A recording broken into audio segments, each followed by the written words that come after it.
Mr. President, Mrs. Trump, it is with great pleasure that my wife and I welcome you to Windsor Castle on this, your second state visit to the United Kingdom. This unique and important occasion reflects the enduring bond between our two great nations, anchored by the deep friendship between our people. This relationship, which, with good reason, we and our predecessors have long called special, has made us safer and stronger through the generations. Our people have fought and died together for the values we hold dear.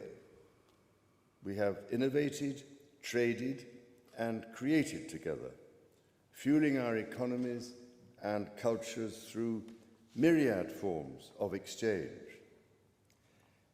We have celebrated together, mourned together, and stood together in the best and worst of times.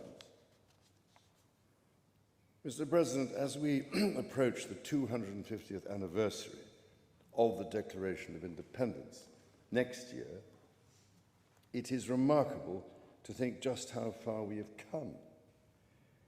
I cannot help but wonder what our forebears from 1776 would make of this friendship today.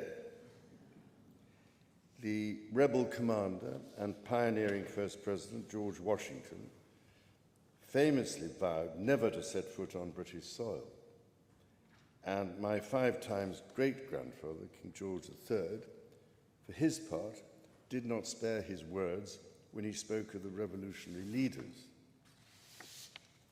Today, however, we celebrate a relationship between our two countries that surely neither Washington nor King George III could possibly have imagined. The ocean may still divide us, but in so many other ways, we are now the closest of kin. Mr. President, you have spoken of your pride in your British roots. In fact, not only have you set foot on British soil twice in the last 2 months alone, but I understand that British soil makes for rather splendid golf courses. Now, for my part, I have always admired the ingenuity of the American people and the principles of freedom which your great democracy has represented since its inception. Throughout my life, from the very first visit to the United States in 1970, and over 20 visits since that time, I have cherished the close ties between the British and American peoples.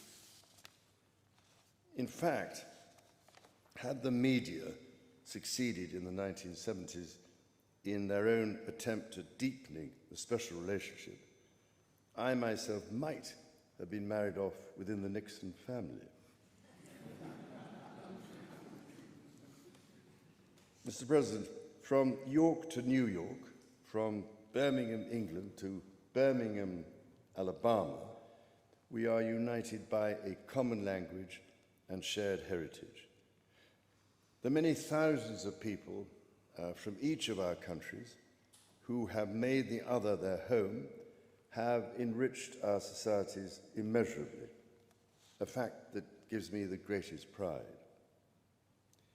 Our cultural connections, too, continue to flourish with our actors, musicians, writers, and television presenters prospering in the hearts of transatlantic audiences. Today, our alliance spans every field of endeavor and shows vast potential for growth. The United Kingdom was your partner in the first trade deal of your administration, Mr. President, bringing jobs and growth to both our countries. And no doubt we can go even further as we build this new era of our partnership. Our two nations have an exceptional legacy of shared discovery. Together, we laid the foundations of nuclear science, mapped the human genome, and built the internet, upon which all contemporary commerce, communication, and defense is based. Together, our scientists and engineers are shaping the world of tomorrow, not least with new partnership agreements on technology and the prosperity that stands to bring. Our countries have the closest defense, security, and intelligence relationship ever known. In 2 world wars, we fought together to defeat the forces of tyranny. Today, as tyranny once again threatens Europe, we and our allies stand together in support of Ukraine to deter aggression and secure peace. And our AUKUS submarine partnership with Australia sets the benchmark for innovative and vital collaboration. The successes of the British Redcoats and of George Washington's Continental Army today stand shoulder to shoulder, brothers and sisters in arms, protecting the freedoms we both cherish. Our countries are working together in support of crucial diplomatic efforts, not least of which, Mr. President, is your own personal commitment to finding solutions to some of the world's most intractable conflicts in order to secure peace. In striving for a better world, we also have a precious opportunity to safeguard and to restore the wonders and beauty of nature for the generations who follow us. We share the ambition and determination to preserve our majestic lands and waters, above all, to ensure that we have clean water, clean air, and clean food. Our legacy for the next 250 years and beyond is to ensure that our children, grandchildren, and those who come after them can experience the awe and magnificence of the natural treasures found in the countryside, on the coasts, in the seas, and in the national parks established by your predecessors and mine. Mr. President, Mrs. Trump, the bond between our two nations is indeed a remarkable one. Forged in the fire of conflict, it has been fortified through our shared endeavours and burnished by the deep affection between our people. Tested time and again, it has borne the weight of our common purpose and raised our ambition for a better world. So, in renewing our bond tonight, we do so with unshakable trust in our friendship and in our shared commitment to independence and liberty. Therefore, as we celebrate this unparalleled partnership, allow me to propose a toast to President Trump and the First Lady, and to the health, prosperity, and happiness of the people of the United States of America.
Majesty.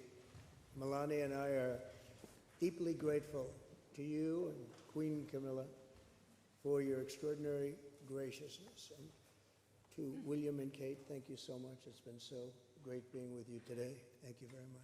Appreciate it.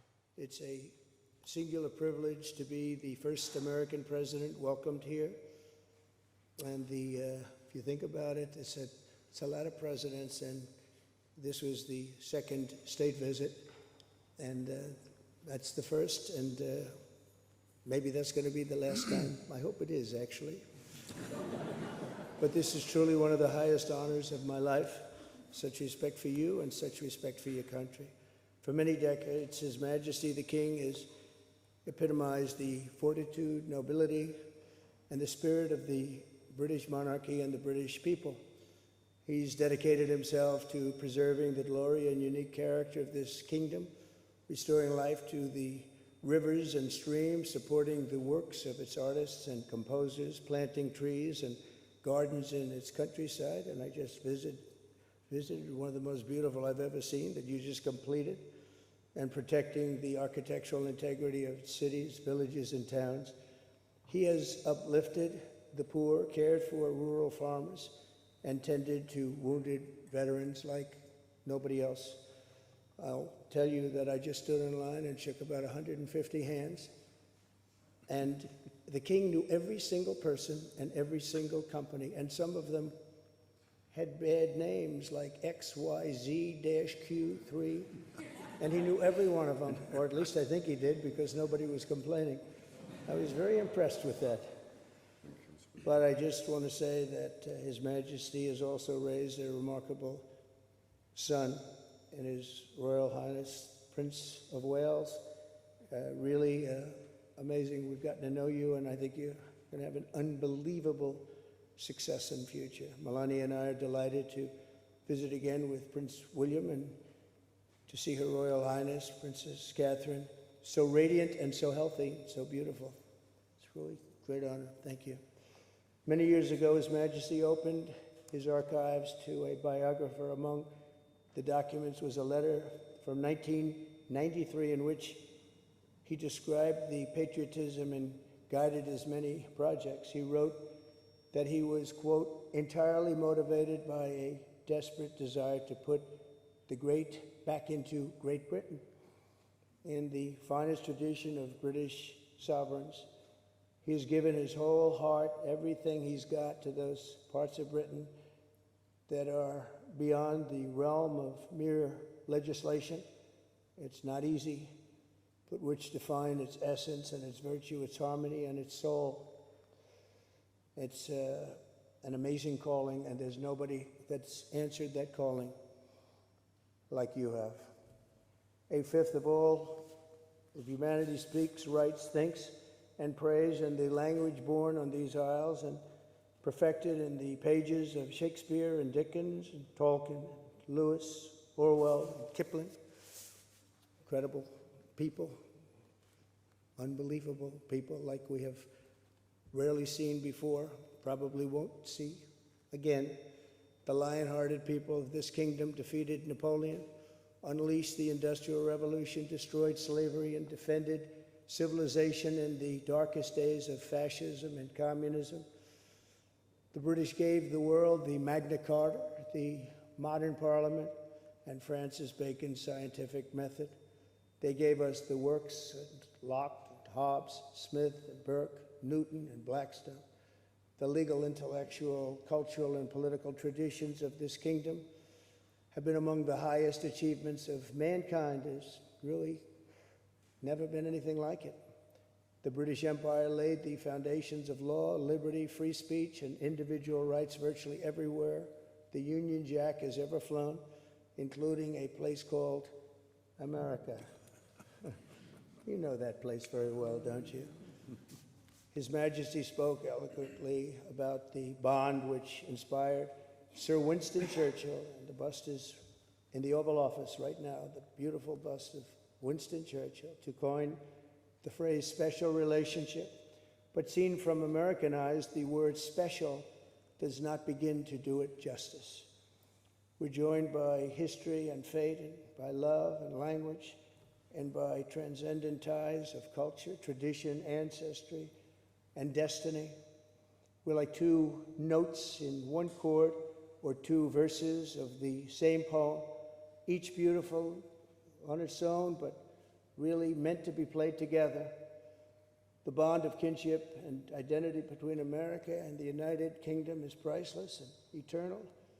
It's irreplaceable and unbreakable, and we are, as a country, as you know, doing unbelievably well. We had a very sick country 1 year ago, and today, I believe we're the hottest country anywhere in the world. In fact, nobody's even questioning it, but we owe so much of that to you and the footing that you gave us when we started. Together, we've done more good for humanity than any two countries in all of history. Together, we must defend the exceptional heritage that makes us who we are, and we must continue to stand for the values and the people of the English-speaking world, and we do indeed stand for that. On behalf of all Americans, I offer a toast to one of the great friendships, to two great countries, and to His Majesty, King Charles III, a very, very special man, and also a very, very special queen. Thank you very much. Thank you. Thank you very much. It's a great honor to be with you.